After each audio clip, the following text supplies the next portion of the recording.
अस्सलाम वालेकुम and welcome to game set match. Another day another fresh show. और जिस तरह तेजी से HBL PSL 7 के दिन गुजर रहे हैं, जिस वक्त से शुरू नहीं हो रहा था तो ऐसा लग रहा था दिन नहीं गुजर रहे हैं और शुरू नहीं हो पा रहा है HBL PSL 7, मगर अब जब शुरू हो गया है तो बहुत तेज़ी से दिन गुजर रहे हैं, बहुत ज़बरदस्त मैचेस हमें देखने को मिल रहे हैं और उसी के हवाले से हमारी यहाँ डिस्कशन होगी HBL PSL 7 के इस स्पेशल सेट पे। मैं हूँ सवेरा पाशा और मैं हूं अदील अजहर और मेरी जानिब से भी गुड इवनिंग एंड अस्सलाम वालेकुम सबको। And Savera is absolutely spot on. Tournament का इंतजार होता है, इतना ही बेचैनी से चल रहा होता है, एक एक दिन आप लोग गिन के गुजार रहे होते हैं, लेकिन जैसे ही आगाज़ होता है पता नहीं टाइम कहाँ चला गया। We already in day 5 of this tournament और कराची को जो 2 वीकेंड्स मिलने हैं उसमें से एक वीकेंड हम एंजॉय कर चुके हैं।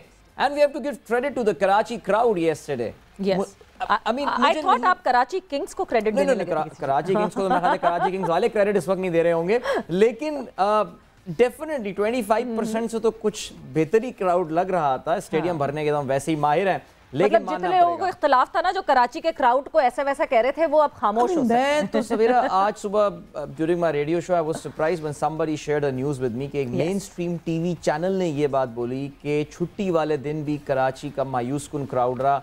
मेरा ख्याल से I think this is an unfair comment. Sunday afternoon लोग जरा क्राउड बिल्डअप होने में टाइम लगा, लेकिन yesterday was the El Clasico और match that should have lived up to his जो कहते हैं उसकी रेपुटेशन थी, लेकिन ऐसा नहीं हुआ। तो मैच समरी पे भी हम नजर डालेंगे और बहुत कुछ बात करने को हमेशा की तलाश। जाहिर सी बात है, बहुत सारी बातें हैं। मैच 6 मैचेस अब तक हो चुके हैं HBL PSL 7 में और अब आज खेला जाएगा 7वां match which would be Quetta Gladiators versus Multan Sultan. और दोनों टीम्स जो हैं वो जीत कर आ रही हैं इस मैच के लिए। मगर उससे पहले जब हम बात करते हैं Islamabad United versus Peshawar Zalmi, so जी absolutely Islamabad United won the toss और जैसा कि रीच चलती आ रही है इस टूर्नामेंट में, टॉस जीत के पहले बॉलिंग करने का फैसला किया। Peshawar Zalmi slightly underwhelming performance और थैंक्स टू शर्फिन रदरफोर्ड जिन्होंने एंड में 46 गेंदों पे 70 रन बनाए, जो थोड़े बहुत ये रन जोड़ने में बहरहाल कामयाब हुए। 169 चेस करने को दिया इस्लामाबाद यूनाइटेड के लिए, which was as I said an underwhelming total। और इस्लामाबाद ने इस अंडरवेलमिंग को सुपर अंडरवेलमिंग बना लिया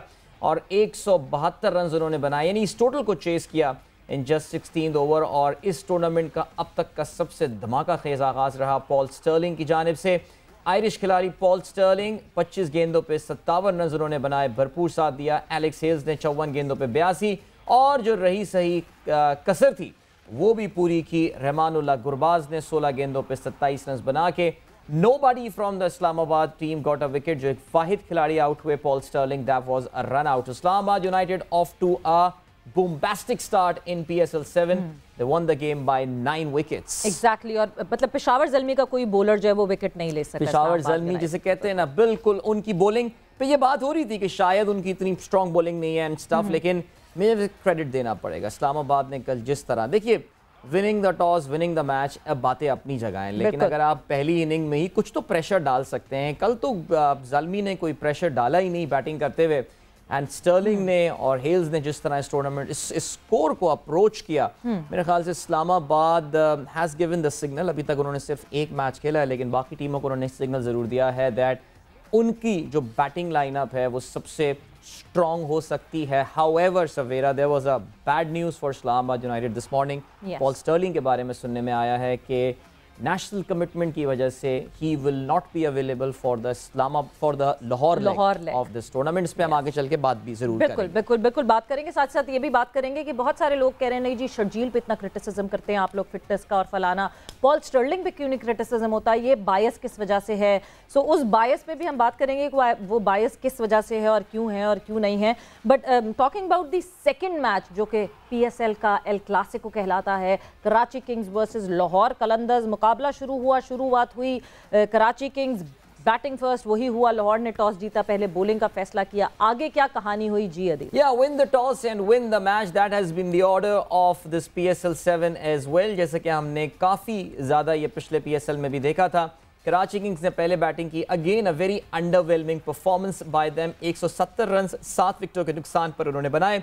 हाईएस्ट स्कोरर एक बार फिर से कराची के लिए शर्जील खान रहे ना, he is proving to be the impact player. लेकिन ये बात हम देख भी रहे हैं और आगे बात भी करेंगे कि शर्जील के आउट होने के बाद बाबर अपने ऊपर बहुत प्रेशर ले रहे हैं। And we again come back to the same team के बैलेंस वाले क्वेश्चन के ऊपर कि बाबर के ऊपर बहुत ज़्यादा जो है वो लोड आ रहा है। बाबर ने कल 41 रन बनाए, 33 गेंदों पे अभी तक हमें अपनी फुल फ्लो में नजर नहीं आए हैं। थोड़े कंट्रीब्यूशन एंड में जो क्लार्क की जानिब रही। अगर हम बॉलिंग के हवाले से बात करें, Haris Rauf got 3 wickets for 33, decent performance by him. Rashid ने अपने 4 ओवर्स में 24 रन दिए। राशिद हमेशा बड़े इकोनॉमिकल होते हैं, he got a very critical wicket as well. ये शाहीन आफरीदी गेव 31 फॉर 1। जवाब में अगर हम लाहौर कलंदर्स की बात करें, they were in the chase throughout. किसी मौके पर ऐसा नहीं लगा कि लाहौर कलंदर्स ये टोटल चेस नहीं कर पाएगा। फ़खर जमान ने अपनी PSL करियर की पहली सेंचुरी स्कोर की 60 गेंदों पे 106 रन, यानी जब बिल्कुल जिसे कहते हैं कुछ सेंटीमीटर इनकी टीम दूर रह चुकी थी, वो आउट हुए, तब तक it was game over for them. और जो कुछ बचा कुचा था वो समित पटेल ने अपनी 18 गेंदों पे 26 रन पे पूरा किया। कराची किंग्स के हवाले से बात करें तो बॉलिंग मेरा ये ख्याल है, जो हमने कल भी बात कर रहे थे हम उस्मान के साथ, it's perhaps the weakest bowling attack जो इस PSL में है। और हुआ ऐसा, उमैद आसिफ ने 30 रन दिए, 2 खिलाड़ियों को आउट किया, मोहम्मद नबी के 27, 1 और इमाद वसीम ने 28 रन दिए और 1 खिलाड़ी को आउट किया। और वो जो हम वीकनेस की बात कर रहे हैं, eventually Lahore Qalandars won that game by 6 wickets. हम जो वो बात कर रहे थे कि कराची की बॉलिंग के हवाले से it's perhaps a very weak bowling attack. I mean आखिरी ओवर जब आपको ग्रेगरी को देना पड़ रहा है, जहां पे 6 बॉलों पे 6 रन, मैच फंस सकते हैं, मैच टाई होने वाली सिचुएशन अक्सर ये होती है। मेरे ख्याल से आई थिंक अब Karachi Kings 3 matches they have lost all 3 games. उनके लिए it is all about face saving वाला एलिमेंट ऑलरेडी शुरू हो चुका है। तो तीनों इन्होंने अपने होम ग्राउंड पे मैचेस जो हैं वो लूज कर गए। दिस टीम, जिस तरह कोयटा ग्लैडिएटर के साथ पिछले सीजन में हमने देखा और जिस तरह उन्होंने इस सीजन में अपने आप को रीडिस्कवर करने की कोशिश की है, I think Karachi Kings too early to talk, slightly a bit early to talk, लेकिन कराची किंग्स को भी ऐसे ही अपने आप को रीडिस्कवर करना पड़ेगा, otherwise it's gonna get very bad for them। और लाहौर से हारना, हाँ, क्योंकि अदील हम जब बात करते हैं कि क्या मसला हो रहा है, over dependency on Babar, no, I would say over dependency on Sharjeel. One Sharjeel out होता है तो ऐसा लगता है कि बाबर तो एक अपना एंड संभाल के रुके रहते हैं, बट दूसरी तरफ से वो डोमिनो इफेक्ट शुरू हो जाता है और विकेटें गिरने लगती हैं, बाबर स्टार्ट्स लूजिंग पार्टनर्स। और साथ ही साथ अगर कोई आता भी है नया प्लेयर, उसके ऊपर बाबर के स्लो खेलने का जो इम्पैक्ट आता है ना, वो बहुत ज़्यादा इम्पैक्टफुल है। एंड बिल्कुल मैं कल भी जो है राशिद लतीफ़ की डिस्कशन सुन रही थी, and he was so spot on कि बाबर का जो फेवरेट शॉट है आपको वो मारते हुए नहीं दिख रहे। 2 इनिंग्स गुजर चुकी हैं and Babar is not doing that. Maybe it's the combination that he was comfortable with was Rizwan and Babar playing together, Rizwan the accelerator and Babar the accumulator। वो वाली चीज इस जोड़ी में हो नहीं पा रही है। सहीरा, रिजवान के आउट होने के बाद भी बाबर को जो सपोर्ट पाकिस्तान टीम में मिल रही होती है, जिसमें फ़खर आते हैं, जिसमें आसिफ आ रहे हैं, इफ्तिखार आ रहे हैं, इम्पैक्ट प्लेयर हैं। देखिए T20 is all about these player. मैं क्यों पहले प्रोग्राम से शायद ये बात कर रहा हूँ कि शर्जील कराची किंग्स के लिए बड़ा रोल प्ले कर रहे होंगे compare to Babar, because Sharjeel एक इम्पैक्ट प्लेयर हैं। वो थोड़ी देर विकेट में रहेंगे, हमें ये बात पता है कि ये कोई 80-90 की स्ट्राइक रेट या 100 की स्ट्राइक रेट पे नहीं है, 125-30 40-50 रन अपने तेजी से करेंगे और चले जाएंगे। What comes after that, Babar इसलिए ही नहीं खुल के खेल पा रहे हैं बिकॉज उनको पता है कि अब मेरे बाद जो आने वाले प्लेयर्स, अच्छा मेरा ये ख्याल है कि मोहम्मद नबी का फेलियर, हमने नबी को इससे पहले PSL में ही टीमों को मैचेस सिंगल हैंडेडली जितवाते हुए देखे। I really can't forget Quetta के लिए जब वो ग्लैडिएटर्स के लिए खेलते थे, लाहौर को उन्होंने शिकस्त दी थी। Totally off colour. You talk about bowling, you talk about batting, he is totally off colour. मेरा ये ख्याल है that the entire team is not clicking. और वो कहते हैं ना, the defeat can be very contagious. ये इस वक्त जो बॉडी लैंग्वेज हम देख रहे थे, हम बाबर की कप्तानी के हवाले से बात कर रहे हैं कि वो फ्रस्ट्रेशन नजर आ रही है, गुस्से में नजर आ रहे हैं। बाबर जनरली हमको ऐसे नजर नहीं आते हैं, वो हाथ जोड़ जोड़ के पता नहीं अपने खिलाड़ियों से क्या बातें कर रहे हैं। It's not fair again. मतलब आप अगर कल आप ये देखें कि कौन ये बैटिंग ऑर्डर डिसाइड कर रहा है, कौन ये डिसाइड कर रहा है कि आमिर यामीन पहले आएगा साहिबजादा फरहान से, एक वो लड़का जो कि अभी पूरे डोमेस्टिक में जो है वो इतना अच्छा परफॉर्म करता रहा है। If I am not wrong, he has been the highest scorer of this domestic season अभी तक। और उसके बावजूद जो है आप पहले आप प्रेफर कर रहे हैं कि आमिर यामीन को भेज दें। Even Imad is in batting form और आप आमिर को भेज दें। आप इवन क्लार्क को क्यों पहले भेज रहे हैं? मुझे नहीं समझ आ रहा कि ये डिसीजंस उनकी तरफ से कौन ले रहा है। Is Babar the whole sole decision maker, या फिर शायद उनकी अंडरस्टैंडिंग इस तरह से मूड्स के साथ नहीं हो रही है? आई डोंट नो कि क्या मसला। टफ टू से। आई मीन नंबर 9 पे इमाद वसीम आके खेल रहे हैं और इम्पैक्ट प्लेयर की बात करें, हम ये तो नहीं कह रहे कि इमाद शायद अपनी उस फॉर्म में जो आज से शायद 2 या 3 साल पहले हुआ करते रहे, लेकिन फिर भी I think any given day I would prefer him to bat Aamir Yamin at least. I am pretty sure, मेरे ख्याल से आई थिंक टैंक का इशू है, सिलेक्शन का इशू है, it is not auguring well. हमारा बड़ा हंसता खिलखिलाता आगाज़ होता है आमतौर से इस शो का, लेकिन आज आपको लग रहा है कि 2 कराची के फ्रस्ट्रेटेड फैंस नज़र आ रहे हैं। नहीं, मगर अब हम ज़रा आज जो मैच होने वाला है उसके ऊपर थोड़ी सी नज़र डालते हैं। कोयटा ग्लैडिएटर्स और मुल्तान सुल्तान का होना है मुकाबला। दोनों टीम्स जो हैं वो जीत कर आ रही हैं। कोयटा ग्लैडिएटर्स ने जो है वो कराची किंग्स से ही अपना पिछला मैच जीता था, और आप हेड टू हेड की बात करें तो 7 मैचेस जो हैं वो दोनों टीम्स ने अब तक खेले हैं, जिसमें से कोयटा ने 4 जीते हैं और मुल्तान ने 3 जीते हैं। वैसे when you talk about these head two heads, Adeel, एक सबसे अच्छी बात मुझे ये लगती है कि बहुत ज़्यादा मेजर डिफरेंस नहीं है जब भी हम हेड टू हेड देखते हैं। बट विद दैट आज के मैच पे तो हम और बात करेंगे, मगर जहां हमने इस्लामाबाद की बात की और जिस तरह इस्लामाबाद ने पहले ही मैच में ये ऐलान कर दिया है कि भाई बहुत बड़ा मसला बनने वाला है बाकी सारी फ्रेंचाइजीज के लिए, बिकॉज इस्लामाबाद यूनाइटेड काफ़ी वेल प्रिपेयर्ड आई है। सो कितना वेल प्रिपेयर्ड आई है और क्या इस दफ़ा फिर से हमें इस्लामाबाद यूनाइटेड चैंपियन बनती हुई दिख रही है, बिकॉज ये वो टीम है जो वाहिद टीम है जिसने 2 दफ़ा PSL की चैंपियंस ट्रॉफी उठाई है। सो हमारे साथ इस्लामाबाद यूनाइटेड के कप्तान मौजूद हैं शादाब खान, और शादाब से जानेंगे कि क्या हाल है उनके और क्या वो इस दफ़ा इस्लामाबाद यूनाइटेड की टीम को इस तरह देखते हैं। मगर अभी जैसी उनका कनेक्शन जो है वो प्रॉपर होता है उसके बाद हम उसकी कॉन्वर्जेशन को आगे बढ़ाएंगे। बट फिर जिस तरह इस्लामाबाद की हम अभी बात ही कर रहे हैं, व्हेन वी टॉक अबाउट, मैंने ये सवाल मैंने जो है उस्मान से आई बिलीव पूछा था कि जब डेटा एनालिसिस की बात करते हैं, इस्लामाबाद यूनाइटेड एक ऐसी टीम है जिसमें डेटा मैनेजर एक अलग है, स्ट्रैटेजी मैनेजर अलग है। हसन चीमा उनके स्ट्रैटेजी मैनेजर हैं कोच होने के बावजूद। तो ऐसा लगता है कि जब वो आते हैं कोच तो उसको सब पता होता है और सब सॉर्ट आउट हुआ होता है, सब पेपर्स पे होता है, which is very impressive for the coach himself, and Shadab has joined us back. अस्सलाम वालेकुम Shadab and welcome to Game Set Match.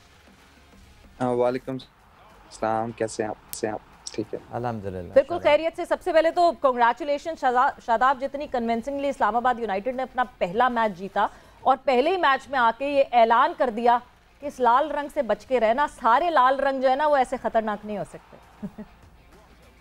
जी बिल्कुल, अल्हम्दुलिल्लाह। जिस तरह क्योंकि हम अपनी टीम बनाते हैं और लास्ट ईयर भी हमने ऐसी टीम बनाई थी कि क्योंकि हम डेटा पे रिलाई करते हैं और उसी तरह हम टीम बनाते हैं, और लास्ट ईयर भी ऐसी हमारी बैटिंग में डेप्थ थी, इस साल भी वैसी कोशिश की है कि डेप्थ रहे। तो अल्हम्दुलिल्लाह, क्योंकि हम अटैकिंग और एग्रेसिव क्रिकेट खेलते हैं, क्योंकि जो आजकल मॉडर्न रहेगी क्रिकेट की डिमांड है, हम वैसा खेलने की कोशिश करते हैं और वो अडॉप्ट कर रहे हैं और अल्हम्दुलिल्लाह अभी तक रिजल्ट वैसे ही मिल रहे हैं।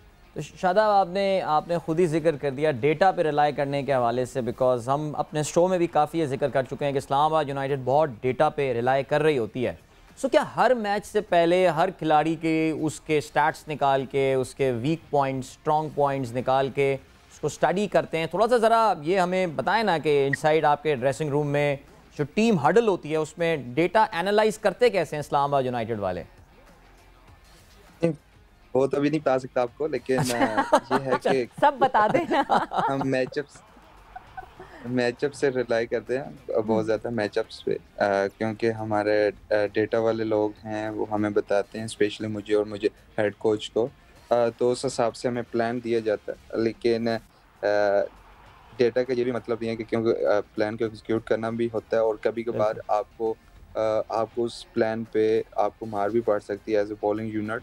तो हम कोशिश करते हैं कि उसी पे रहें, क्योंकि जो इस तरह आपको, क्योंकि रिज़ल्ट हमारे हाथ में नहीं होता, लेकिन जो हमारा प्रोसेस है हम उसको कोशिश करते हैं कि वो अच्छे तरीके से करें। और अल्हम्दुलिल्लाह जिस तरह आपने देखा भी हो लास्ट ईयर भी इस साल भी, बस हम कोशिश करते हैं कि अपना जो हम अटैकिंग क्रिकेट खेलें, उससे हमें काफ़ी फ़ायदा हो रहा है। अच्छा शादाब, जिस तरह हम जाहिर सी बात है डाटा की बात ही कर रहे हैं, तो जब over the period of time coaches change होते हैं, बिकॉज डीनो बहुत अरसे तक आप लोगों के साथ एसोसिएटेड रहे, डीन जोन्स का बहुत ज़्यादा इम्पैक्ट था इस्लामाबाद यूनाइटेड पे। जब इस्लामाबाद यूनाइटेड चैम्पियन बनी, Dean Jones was behind it. मगर जब हम डेटा की बात करते हैं, अब जो नया आने वाला हर दफ़ा कोच होता है, जैसे Azhar Mahmood is your coach right now, क्या उनके लिए इस बात की आसानी हो जाती है दे जस्ट कम है और उनको वो खोल के चीज़ें देखनी है कि हाँ जी इस प्लेयर की ये स्ट्रेंथ है, इस प्लेयर की ये वीकनेस है, ऑपोजिशन के इस प्लेयर को यहाँ पकड़ सकते हैं? क्या इस तरह कोचेस को हेल्प आउट होती है? कोचेस के लिए आसान होता है आपकी टीम के साथ इंटीग्रेट करना? जी बिल्कुल, क्योंकि जो हमारा थिंक टैंक है वो तो सेम ही है, जो हमारे रेहान भाई हैं, हसन भाई हैं, मैं भी उसमें शामिल हूँ, तो हम तो सेम ही रहे, कोचेस चेंज होते रहे हैं, लेकिन जो भी नया कोच भी आता है, क्योंकि वो भी मॉडर्न क्रिकेट को समझते हैं, और वो भी डेटा को फॉलो करने की कोशिश करते हैं, और उनके भी अपने प्लान होते हैं, वो भी फॉलो करते आ रहे हैं। जिस राजू भाई हैं, वो ऑल अराउंड खेल चुके हैं, कोचिंग कर चुके हैं, तो उनको भी मैचअप्स और डेटा का इल्म है, तो वो खुद भी बड़े कीन होते हैं, क्योंकि उनके पास भी कुछ ऐसे मैचअप्स होते हैं जिससे हमें भी फ़ायदा होता है। तो क्योंकि ये टीम गेम है, तो मिल-जुल के थिंक टैंक को भी मिल-जुल के काम करना होता है, तो उनके लिए भी आसानी होती है और हमारे लिए भी आसानी होती है, क्योंकि अगर आप एक ही मोटिव हो, तो उसके लिए आप ज़्यादा अच्छे तरीके से अच्छी चीज़ें कर सकते हैं। अच्छा, आपके शादाब पिछले मैच में जो धमाका खेज़ आगाज़ दिया था वो पॉल स्टर्लिंग ने दिया था, ज़रा उन पे मज़ीद भी बात करते हैं, लेकिन ये तो बताएं कि जब ड्राफ्टिंग में ये किसकी चॉइस थी? Who came up with that name? कौन लेकर आया था ये नाम कि यार पॉल स्टर्लिंग को जो है ना वो हम ड्राफ्ट करते हैं, या ये भी आपके वो थिंक टैंक से ही निकल कर आया था कोई एनालिसिस के बाद? बिकॉज बड़ा इम्पैक्टफुल प्लेयर है जी। बिल्कुल, क्योंकि प्लेयर ऑफ द डेकेड हुआ है ये आयरलैंड का, तो इसका मतलब कि उसने बहुत ज़्यादा परफॉर्मेंसेस दी हुई हैं आयरलैंड के लिए। तो और जिस तरह की ये काउंटी क्रिकेट को रेगुलर खेलता रहा है, तो हम काफ़ी अरसे से इनके पीछे थे, और लास्ट ईयर हमें चांस मिला कि हमें क्योंकि और ये अवेलेबल भी थे, तो हमने कोशिश की है कि इसको पिक करें, और इस साल भी रिटेन किया। तो जिस तरह क्योंकि आपको पता है कि जो डेकेड का प्लेयर होता है, तो मतलब वो मुसलसल परफॉर्मेंस करता रहा है, हम्म। तो बस उसका कॉन्फिडेंस लेवल और जिस तरह हमारी टीम को सूट करता था ऐसा प्लेयर, तो हमने कोशिश की है कि उसको पिक किया जाए। बट स्टर्लिंग अब जा रहे हैं बिल्कुल, लाहौर लेग में, लाहौर मेरे लेग ख्याल से शादाब वो अवेलेबल नहीं है, शायद उन्होंने इन्फॉर्म किया है ये कल। नहीं, अभी तक कोई ऐसी बात नहीं ओह हुई। ग्रेट। तो लेकिन जब तक हैं ये, लेकिन अभी ऐसा हमें पता नहीं है कि वो नहीं है, लेकिन जिस तरह के इम्पैक्ट प्लेयर है, इंशाल्लाह वो अगले मैचेस में इसी तरह आई थिंक परफॉर्म करे और हमें मैचेस रीस जिताता रहे। टॉपली ने अपने आप को शायद विड्रॉ कर लिया है। आई थिंक ये भी शादाब आप कंफर्म कर सकें अगर। रीस टॉपली की नहीं, असल में अभी अभी तक तो ओके वो क्योंकि वेस्ट इंडीज के साथ सीरीज खेल रहा है, जी। तो उसके लिए हमने अभी वैसे कुछ टाइम के लिए हमने रिप्लेसमेंट लिया है, वकास मकसूद आए हुए हैं हमारे पास, लेकिन अभी तक ऐसा कोई उनकी तरफ से हमें नहीं मिला, लेकिन जब भी मिलेगा तो इंशाल्लाह कंफर्म कर दिया। अच्छा शादाब, जब मैं इस्लामाबाद यूनाइटेड के माइंडसेट की बात करती हूँ, अभी हमने पॉल स्टर्लिंग की बात की, आपकी टीम में आज़म भी मौजूद हैं, इसका मतलब मुझे ये माइंडसेट देखने से ये समझ आता है कि इस्लामाबाद यूनाइटेड ज़्यादा डिपेंड करती है इम्पैक्ट प्लेयर्स हों, भले फिटनेस हो इतनी कि ना हो, मगर इम्पैक्ट ज़रूर क्रिएट करे। तो आज़म खान के इंक्लूजन को कैसे आप देखते हैं?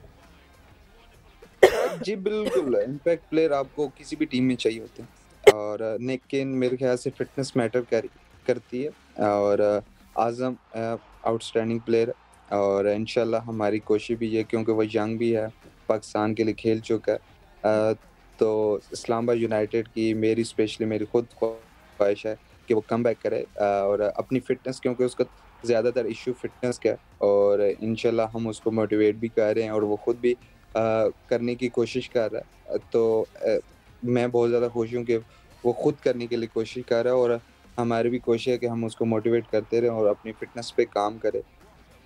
इम्पैक्ट प्लेयर तो वो है, अगर वो फ़िटनेस और अच्छी कर लेगा, तो वो पाकिस्तान का नाम भी रोशन करेगा। अच्छा भाई, अब जहाँ इम्पैक्ट प्लेयर्स की बात हो रही है, सवेरा और शादाब, आई थिंक जो इम्पैक्ट इस वक्त मुल्तान सुल्तान ने क्रिएट किया हुआ है इस टूर्नामेंट में, यानी हम इससे पहले इमाद से भी बात कर रहे थे और हम ये कह रहे थे कि इमाद कोई ख़ास स्ट्रैटेजी चाहिए होगी रिजवान को पकड़ने के लिए, क्योंकि ऐसा लग रहा है कि इनको फिलहाल पकड़ना मुश्किल ही नहीं नामुमकिन हुआ हुआ है। मैं इसलिए पूछ रहा हूँ शादाब, बिकॉज कल आप लोग मुल्तान सुल्तान से जो है वो मैच खेल रहे होंगे, मुझे पता है ये शादाब ऑलरेडी क्लियर कर चुके हैं, अपना कोई सीक्रेट तो रिवील नहीं करने वाले ये, लेकिन शादाब कोई स्ट्रैटेजी रिजवान के लिए स्पेशल तो बना रहे होंगे, बिकॉज आप भी बॉल कराने वाले हैं कल उनको। वैसे आप तो चाहेंगे आपके आने से पहले वो आउट होकर जा चुके हो, लेकिन कोई स्ट्रैटेजी वगैरह कुछ काम तो हो रहा होगा स्पेशल इनके ऊपर। डेफिनेटली काम तो हो रहा है, क्योंकि जिस तरह के माशाल्लाह वो परफॉर्मेंसेस दे रहे हैं लास्ट 2 ईयर से, और क्योंकि पूरी टीम के खिलाफ आप स्ट्रैटेजी बनाते हैं, तो उसके खिलाफ भी बनी हुई है, और होपफुली वो कामयाब भी हो जो हमने अपने प्लान बनाए हुए हैं, और कोशिश है कि मेरे आने से पहले वो आउट हो जाए, लेकिन लेट्स सी क्या होता है। इतना ज़्यादा चीज़ें हम कॉम्प्लिकेट नहीं करते, सिंपल रखते हैं, और जो हमारे प्लान होते हैं उसको एग्जीक्यूट करने की कोशिश करते हैं और इंशाल्लाह वो काम भी आएंगे। अच्छा शादाब, अभी मैं अगर रीसेंट पास्ट में देखती हूँ, सबसे पहले तो पीएसएल की बात करूँ, अभी तक जितने पीएसएल के मैचेस हुए हैं, win the toss, opt to field और मैच जीत जाएं, चेस करती हुई टीम्स जो हैं वो लगातार मैच जीत रही हैं। यही ट्रेंड हमने वर्ल्ड T20 में देखा था, यही ट्रेंड हमने IPL में देखा था। आपको लगता है कि इस्लामाबाद यूनाइटेड वंस ऐसा हो कि वो, जाहिर सी बात है, लकी डे ना हो, टॉस ना जीतें, आपके हाथ में पहले बॉलिंग करने का फैसला ना हो, आपको बैटिंग पहले करनी पड़े, जब भी इस्लामाबाद यूनाइटेड मैनेज कर सकती है इस सिनेरियो को, मतलब इस सिनेरियो के हिसाब से डेफिनेटली तैयारियां तो आप लोग कर रहे होंगे, बट आपको लगता है कि बहुत ज़्यादा इम्पैक्टफुल ये होता है कि चेस कर पाती हैं टीम्स, और कोई भी टारगेट सेट कर दें वो चेस हो जाता है? जी बिल्कुल, आजकल क्योंकि मॉडर्न डे क्रिकेट जिस तरह की हो गई है, टीमों को खुद पे यकीन होता है कि अगर 5 ओवर में 70 रन भी चाहिए होगा तो वो बन सकता है, पॉसिबल है। तो इस वजह से ज़्यादातर टीम्स यही कोशिश करती हैं कि वो बॉलिंग करें और चेज़ करें। और बिल्कुल, आप टॉस आपके हाथ में नहीं है, तो आपको कोशिश ये होती है कि जब डेफ़िनेटली मैं टॉस हारूँगा और हम बैटिंग फर्स्ट भी करेंगे। तो लेकिन ट्रेंड तो चेंज करना होता है, तो इंशाल्लाह वो टीम हमारी होगी कि जो पहले बैटिंग करके भी मैच जीतेगी। यानी ऐसा भी हो सकता है कि आप टॉस जीतें और आप खुद कहें हम पहले बैटिंग करेंगे, इतनी दिलेरी दिखा सकता है शादाब खान एंड इस्लामाबाद यूनाइटेड की मैनेजमेंट? डेफिनेटली बिल्कुल हो सकता है, depend on pitch as well. और अपोज़िशन के खिलाफ भी होता है कि कौन-सी अपोज़िशन के खिलाफ हम खेलें, और ये होगा कि हम टॉस जीतेंगे और बैटिंग भी करेंगे इंशाल्लाह। नेक्स्ट मैचेस में हमें लगेगा अगर पिच उस तरह का बिहेव करेगा तो डेफिनेटली टॉस जीत के हम बैटिंग भी करेंगे। नहीं, वैसे ये कुफर अब टूट जाए तो बड़ा अच्छा होगा, because as you said Savera it is getting very monotonous हो गया, मोनोटोनस एंड वेरी प्रेडिक्टेबल। सही है, हम बहस कर सकते हैं कि भाई तो पहली इनिंग में ऐसा स्कोर कर दो कि उसके बाद जो है वो ज़रूरत ही ना पड़े।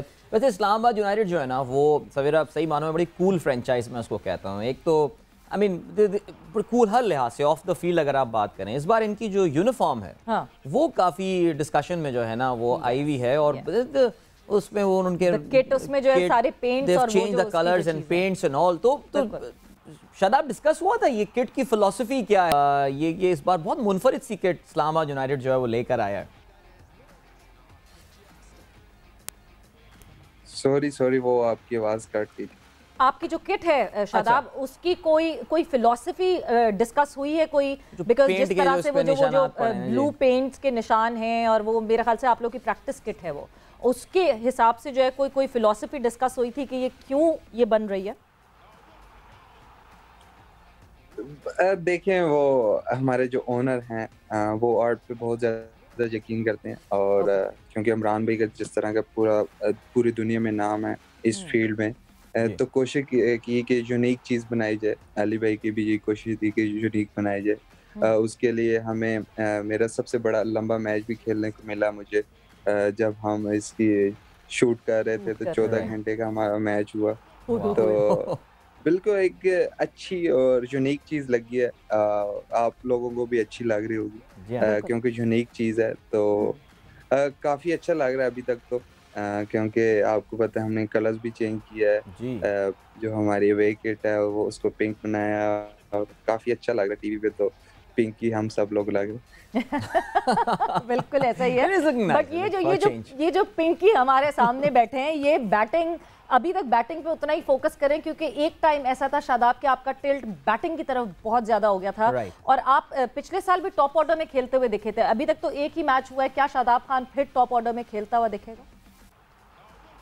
बिल्कुल, ये डिपेंड करता है मैचअप्स पे, और अगर उस मैचअप्स पे मैं सूट कर रहा हुआ तो मैं बिल्कुल टॉप ऑर्डर में खेलूंगा। दूसरा, वो मैं बैटिंग में इतना ज़्यादा फोकस नहीं था, लेकिन मुझे इंजरीज ने बना दिया था, क्योंकि लास्ट 2 ईयर्स से मैं इंजर्ड था। मेरे जो क्वाड था उसके टीएस थे, तो उस वजह से मैं बॉलिंग में इतनी ज़्यादा मेहनत नहीं कर पा रहा था। तो इस वजह से मैंने कोशिश की कि मैं ज़्यादा बैटिंग पे काम कर लूँ, क्योंकि मैं बॉलिंग पे तो उतना काम नहीं कर सकता। तो एक कोशिश ये की है कि बैटिंग पे काम कर लूँ, ताकि मुझे आगे नेक्स्ट जब मैं फिट होऊँगा तो बॉलिंग पे तो इंशाल्लाह मैं काम करूँगा, तो बैटिंग मेरी उस तरह रहे कि ताकि जब भी टीम को किसी चीज़ सिचुएशन पे भी ज़रूरत पड़े उस पे मैं परफॉर्म करूँ, तो उस वजह से भी। और दूसरा, बिल्कुल टॉप ऑर्डर में मैं खेलूँगा, लेकिन डिपेंड करता है कि मैचअप्स। शादाब, वैसे तो पीएसएल में वो आपके राइवल कप्तान हैं, लेकिन हम आपकी बॉडी लैंग्वेज से जान सकते हैं कि बाबर आपके बहुत अच्छे दोस्त भी हैं। अभी इत्तेफाक से मैं ट्विटर टाइमलाइन देख रहा था, बाबर की कप्तानी इस वक्त माइक्रोस्कोप पे आ गई है और I don't know why but काफ़ी क्रिटिसाइज़ किया जा रहा है। It is being discussed. आपके दोस्त की हैसियत से बाबर को अगर आपका सामना होता है, बाबर जैसा फील्ड में नज़र भी आ रहे हैं, काफ़ी हमें टेंशन में नज़र आ रहे हैं, मैसेज क्या देंगे बाबर को इस वक्त अगर वो आपको सुन रहे हुए या आप उनको फेस करते हैं? नहीं, वो माशाल्लाह पाकिस्तान की कैप्टनसी कर रहा है, तो अल्लाह ताला ने उसको इतनी इज्जत दी हुई है, तो बस कोशिश यही है उसको यही बताने की कोशिश कि चीज़ें सिंपल रखो, रिजल्ट आपके हाथ में नहीं होता। बस अपने लड़कों को कहो कि अपना जो 100% अगर सब मिल के देंगे तो रिजल्ट आपके हाथ में आ सकता है, लेकिन रिजल्ट की ज़्यादा परवाह नहीं करनी चाहिए, क्योंकि आपको अननेसेसरी आप प्रेशर लेते हैं रिजल्ट का। तो जितनी ज़्यादा चीज़ें सिंपल रखेंगे उतना आपको फ़ायदा होता है, और रिज़ल्ट की परवाह कभी नहीं करनी, क्योंकि जो आपके हाथ में नहीं है उस चीज़ की कभी टेंशन नहीं लें। जो आपके कंट्रोल में चीज़ें हैं उसको कंट्रोल किया जाए, जो आपके कंट्रोल में चीज़ें नहीं हैं उनकी कभी टेंशन नहीं लेनी चाहिए। Shadab Khan as a captain कितना रिलैक्स्ड है इस बात से कि रोटी गैंग पूरा साथ ही है इस दफ़ा? शादाब,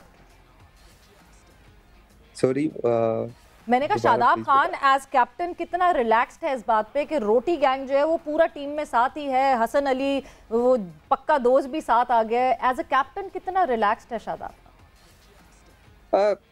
मेरी नेचर ऐसी है कि मैं रिलैक्स ही रहता हूँ। कोशिश पहले मैं जब, क्योंकि नया जब कप्तान बनता है तो वो थोड़ा अग्रेसिव होता है, लेकिन आप वक्त के साथ सीखते हैं। मैं फर्स्ट ईयर मेरे भी काफ़ी गलतियाँ की हैं, लेकिन उसके वक्त के साथ साथ आप जब कैप्टनसी करते हैं तो आपको ज़्यादा चीज़ें समझ आती हैं, और अल्हम्दुलिल्लाह अब मैं ज़्यादा कूल माइंडेड हूँ, क्योंकि मेरे सिंपल चीज़ें मैं रखता हूँ, ज़्यादा कॉम्प्लिकेटेड नहीं करता चीज़ें एज ए कैप्टन।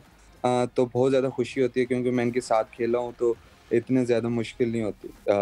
रिलैक्स माहौल हमारा वैसे भी फ्रेंचाइज का माहौल ऐसा है कि वो बहुत फ्रेंडली माहौल है, कोई जूनियर सीनियर वाला सीन नहीं है। कोई इमर्जिंग प्लेयर आता है, अगर वो भी मुझे कोई राय देना चाहे तो वो भी मुझे ऑन द फील्ड भी राय दे सकता है, तो ऐसा माहौल रखा हो, तो ऐसी चीज़ें मेरे लिए ज़्यादा आसान होती हैं। दूसरा, अगर इनको डांट भी दो तो इतना इशू नहीं होता।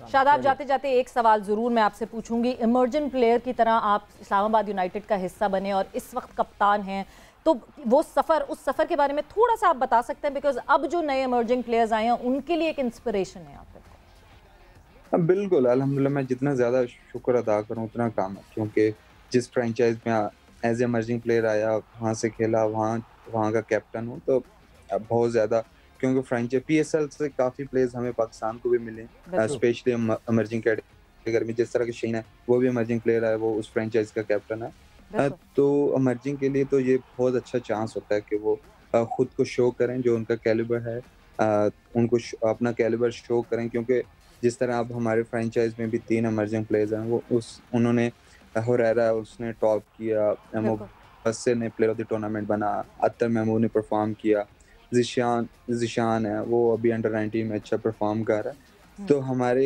फ्रेंचाइज की तो हम खुशकिस्मत है कि हमारी लेगेसी ऐसी है कि जो भी इमर्जिंग प्लेयर आता है वो पाकिस्तान के लिए खेलता है। लास्ट ईयर मोहम्मद वसीम खेला, तो मैं तो बहुत ज़्यादा खुश होता हूँ कि जब कोई इमर्जिंग प्लेयर आता है तो वो पाकिस्तान के लिए खेले। तो बस एक कोशिश इनको ये बताने, इमर्जिंग प्लेयर को ये बताने को है कि अगर आप आते हो, जो चीज़ आप करके आते हो, जैसे आपका माइंडसेट होता है डोमेस्टिक में, वैसे ही माइंडसेट रखें, प्रेशर किसी चीज़ की ना लें, आप अपने प्रोसेस पे यकीन रखें, बाकी रिजल्ट की परवाह नहीं करनी, क्योंकि रिजल्ट आपके कंट्रोल में नहीं है, तो अपने प्रोसेस पे काम करते रहें। ठीक है शादाब, थैंक यू, बहुत बहुत शुक्रिया और आपका, और बिल्कुल ये बहुत क्लैरिटी आपके माइंड की शो करती है कि जी अपने प्रोसेस पे बिलीव करें, रिजल्ट्स आपके हाथ में नहीं है, रिजल्ट्स खुद ब खुद ही बेहतर होते जाएंगे। But thank you, thanks a lot and good luck for HBL PSL 7। और यहाँ पे जो है हमारा हुआ है इस वक्त एक ब्रेक पर जा रहे हैं, और जब ब्रेक से वापस आएंगे तो #AskLala, आप सबने पूछे बहुत सारे सवाल लाला से, और शाहिद खान आफरीदी हमारे साथ होंगे और आपके सवालों का जवाब देंगे after the short break.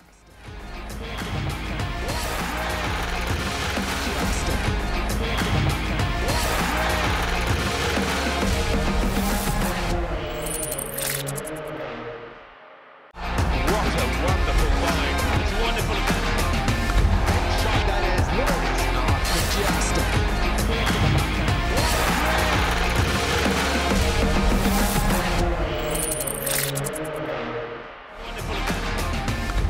Welcome back to game set match. Discussion हमारी हो रही थी शादाब खान से, इस्लामाबाद यूनाइटेड के हवाले से काफी हमारी very nice talk, very nice, very nice. It's so good to see Shadab maturing. आपने कितना अच्छी बात ये थी कि जी ये बंदा इमर्जिंग क्रिकेटर आया था, माशाल्लाह he is the captain now. और वो जो बातें जिस तरह शादाब कर रहे थे, I mean it's so heartening actually. Maturity दिख रही थी आपको, बातों में क्लैरिटी दिख रही थी, और वाकई ये मैच्योरिटी क्लैरिटी दिख रही थी। मगर अब #आस्क लाला आप लोगों ने पूछे में बहुत सारे सवालात, उन सवालात में से हमने रैंडमली चूज किए सवालात, और अब हमारे साथ मौजूद हैं शाहिद खान आफरीदी। से उनसे पूछेंगे आपके सवालों के जवाब। सो लाला खुशामदीद। अस्सलाम वालेकुम जी, दोनों को बहुत बहुत अस्सलाम वालेकुम, और बड़ा जबरदस्त प्रोग्राम कर रहे हैं जी आप लोग, माशाल्लाह, वेरी गुड। थैंक यू लाला, बहुत बहुत शुक्रिया। और आपको एज ग्लैडिएटर हम बड़ा मिस कर रहे हैं, सारे फैंस आपको बहुत मिस कर रहे हैं कि कब ग्लैडिएटर बनके आप मैदान पे आएंगे। टीम फॉर्म में आ गई है इनकी वजह से, आप देख लें इनके इंतजार में।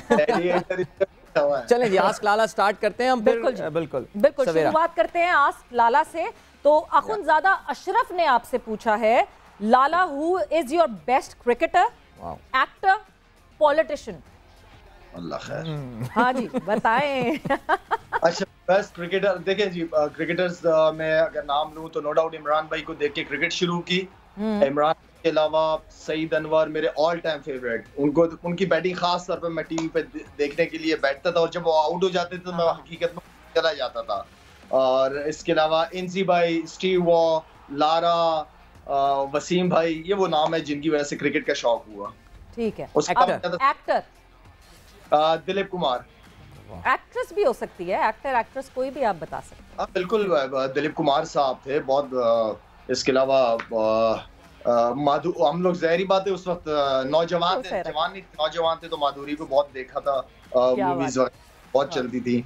और इसके अलावा क्या पॉलिटिशियन की बात की? पॉलिटिशियन बताएं लाला, ये जरा मुश्किल सवाल। नहीं क्यों सवाल है कि अब मैं समझता हूँ कि रजा रब्बानी साहब जो हैं, इसके अलावा कायरा साहब हैं, शहबाज शरीफ साहब हैं, इसके अलावा मुराद सईद है। मुझे मुराद सईद की कुछ चीजें जिस तरीके से उसने ये काम किए अपने स्वाद के इलाके में, इसलिए कि मैं स्वाद काफी गया हूँ, तो माशाल्लाह से स्वाद जो पहले था और अब के स्वाद में बहुत फर्क है। तो मुराद सईद ने काफी काम किया वहाँ पे। राइट, लोग काम कर रहे हैं। अब दूसरे सवाल पे हम आते हैं। ये मुस्तफ़ा ने सवाल पूछा है लाला, और ये पूछ रहे हैं कि how much as fraud is costing Pakistan cricket and how to overcome it. खिलाड़ियों का गलत उम्र बता के, जैसे कि अभी हाल ही में एक डिबैकल हमने देखा अंडर 16 में सॉरी जो हुआ था, विजिबली काफ़ी बड़ी एज के लड़के जो हैं वो खेल रहे थे। एज फ्रॉड को क्या नुकसान, इसको ओवरकम कैसे करना है लाला? अच्छा, आप पूछ भी मुझसे रहे हैं। हमने रखा है स्पेशल सवाल आपके लिए ये। देखिए, आप पहले तो मैं समझता हूँ कि एक सिस्टम नहीं था। हम तो खैर गांव से आए हुए थे, तो इतना हमें चीज़ों का पता नहीं था। वहाँ पे बर्थ सर्टिफिकेट्स वगैरह तो नहीं बनते थे हमारे इलाकों में, लेकिन तब तो चीज़ें काफ़ी ज़्यादा आई मीन के डिजिटल, और आप जाते हैं, आपका नादरा पे कार्ड बनता है, सारा कुछ होता है। तो मेरे ख्याल में तो ये चीज़ें अगर बाद में शर्मिंदगी का बाइस बनती है तो बेहतर ये है कि हर बोर्ड इसको उस वक्त देख लिया जाए जब ट्रायल हो रहे हैं अंडर 19 या अंडर 16 की, तो वो बोर्ड की रिस्पॉन्सिबिलिटीज पे है। सही, बिल्कुल, उसको काफ़ी जो है उसको स्क्रूटनाइज करना चाहिए, और किया इस दफ़ा बोर्ड ने। अंडर 16 का जब ये मसला हुआ तो उसको रोका गया टूर्नामेंट को, और रोक के पहले सबके टेस्ट हुए, और उस टेस्ट के बाद अब रिज्यूम किया गया उसको। सईद क्रिकेट आपसे पूछना चाहते हैं। सईद क्रिकी उनका जो है वो हैंडल है ट्विटर का, और वो कहते हैं अहमद शहजाद को टीम में क्यों नहीं लिया? अच्छा सवेरा, मेरे लिए ना हकीकत में बड़ा ही सरप्राइजिंग था कि किसी भी फ्रेंचाइज ने अपने 20 लड़कों में या 15 लड़कों में उस लड़के का नाम नहीं रखा। मेरे लिए हकीकत में बड़ा सरप्राइजिंग है। ठीक है, वो अपनी बहुत सारी चीज़ों को बेहतर कर रहा है, बहुत मेहनत की है उस लड़के ने दोबारा कमबैक के लिए, लेकिन मेरे लिए सरप्राइजिंग है कि अगर मैं किसी फ्रेंचाइज का कप्तान होता तो मैं लाजमी उसको रखता अपने साथ टीम में। इस तरह नहीं करता कि बिल्कुल ही साइड पे कर देना। नो, बिल्कुल, ये बहुत सारे लोगों के लिए जो है वो सरप्राइजिंग है। मगर लाला, और आपसे मजीद सवाल हैं। आस्क लाला पे हमने और सवाल पूछने, आपके और सवालों का जवाब जो है वो शाहिद खान आफरीदी से हमने लेना है, मगर इस वक्त टाइम हुआ है ब्रेक का। ब्रेक पर जा रहे हैं, वापस आएंगे तो यहीं से सिलसिला शुरू करेंगे सवालात का।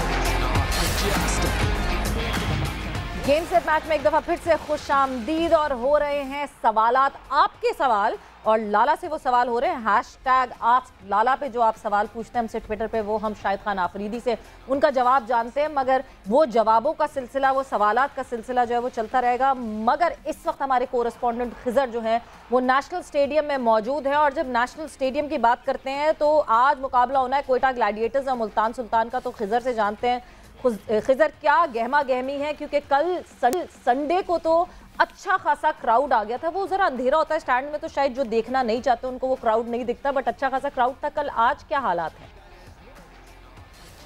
जी बिल्कुल, एक मैच है शाम को, अब क्राउड जो है वो आना शुरू हो गया है। दोनों टीमें भी अब से कुछ देर कबल ग्राउंड पहुंच चुकी हैं। तो जिस तरह आपने मुल्तान और कोयटा के मुकाबले की बात की, तो लोग जो है वो मुख्तलिफ प्ले कार्ड लेकर भी आते हैं यहाँ पर।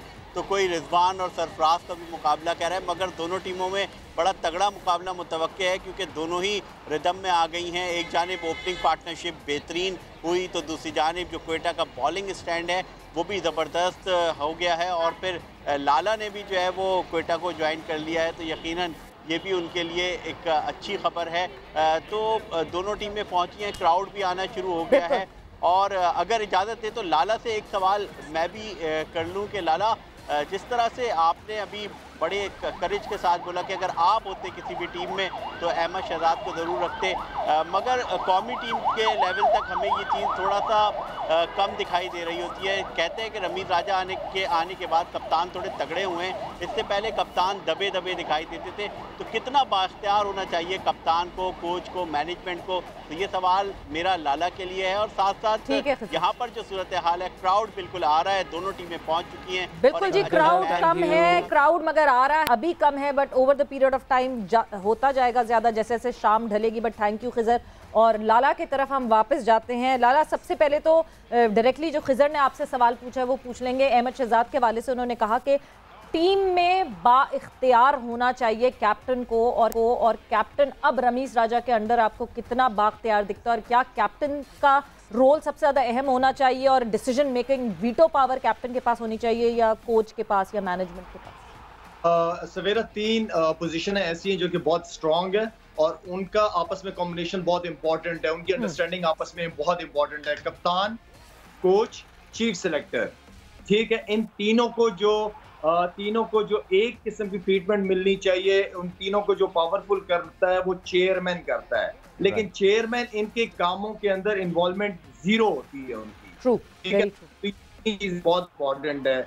और देखिए, कप्तान का रोल अगर थोड़ा सा ज्यादा होता है वो इस सेंस में होता है क्योंकि वो लड़कों को लड़ाता है ग्राउंड के अंदर, उसने रिजल्ट देना होता है, उसने मीडिया को फेस करना होता है, आवाम को फेस करना होता है, जवाबदेह होता है, सब उसी को देख रहे होते हैं। तो मेरे ख्याल में कप्तान की जो अहमियत है वो है अपनी जगह पे, लेकिन no doubt coach and chief selector important वो है, कॉम्बिनेशन है ये तीनों।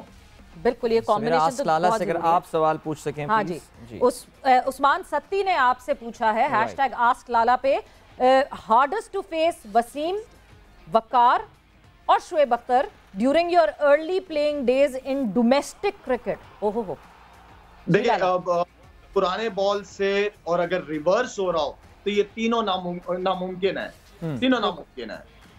इतना आराम से अगर रिवर्स हो रहा हो, नए बॉल से मैं समझता हूँ कि वसीम भाई जो थे ना, वसीम भाई वो बहुत मुश्किल थे।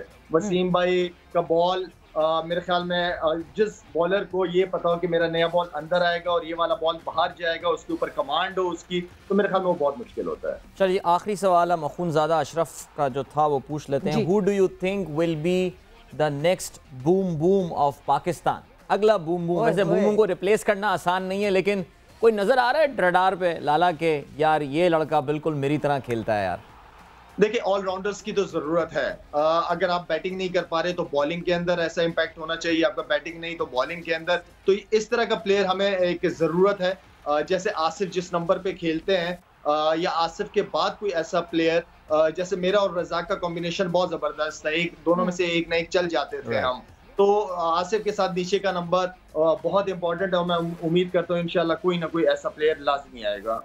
बिल्कुल लाजमी आना चाहिए। लाला, आखिरी जाते जाते एक सवाल जरूर, बाबर आजम की team on the trout 3 matches हार चुके हैं, क्या मैसेज देंगे आप बाबर को? क्या गलत कर रहे हैं वो और क्या उनको सही करना चाहिए?